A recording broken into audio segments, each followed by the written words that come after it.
Welcome to another episode of Connect the Dots, a production of Industry Intelligence Incorporated. I'm your host, Nevin Barich.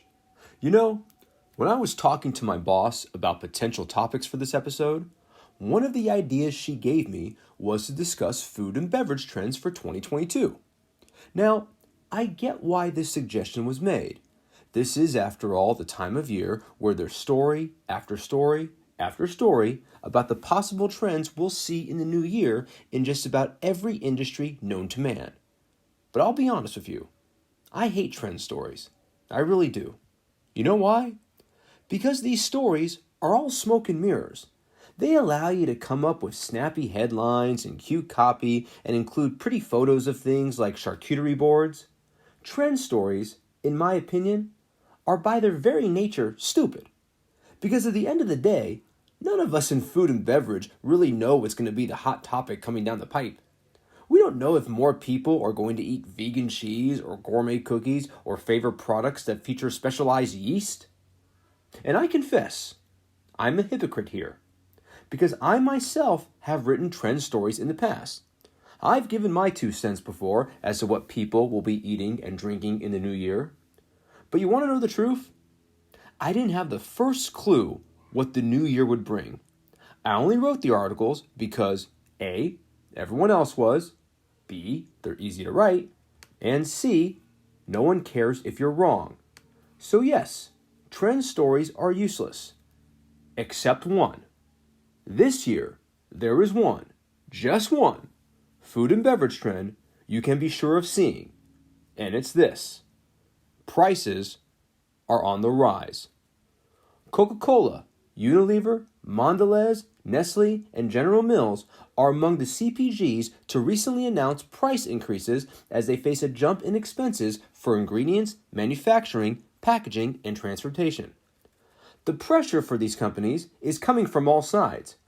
Beverage makers, for example, are facing a jump in expenses for packaging like aluminum. Meat prices, meanwhile, are on the rise as the cost for grain to feed animals like turkey and hogs climbs. Meanwhile, a surge in freight, transportation, and manufacturing costs, as well as pandemic-related expenses, are also weighing on producers.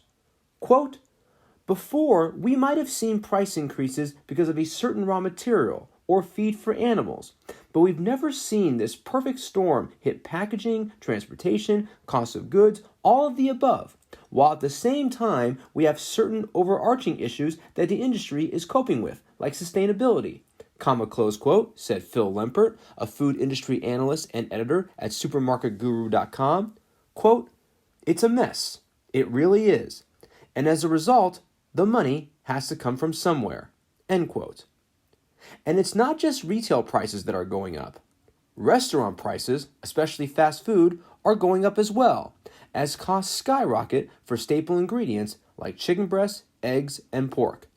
Quote, we think everybody in the restaurant industry is going to have to pass those costs along to the customer, end quote, said Chipotle CFO Jack Hartung. I'm sure by now all of you have seen multiple trend stories in the food and beverage space. But only one thing is for certain. Whatever that trend is, whatever the product is, the cost to buy it is going to be higher. That's going to do it for this week's episode of Connect the Dots, a production of Industry Intelligence. You know, at Industry Intel, we pride ourselves on helping you to better understand your industry's challenges. How do we do this? Find out for yourself. Visit our website at www.industryintel.com. Check out all episodes of our podcast. Check out our blogs. And shoot us an email and ask us about Microsoft Teams integration. We help our clients make their business better. Let us help you do the same. Until next time, I'm Nevin Barich. Take care.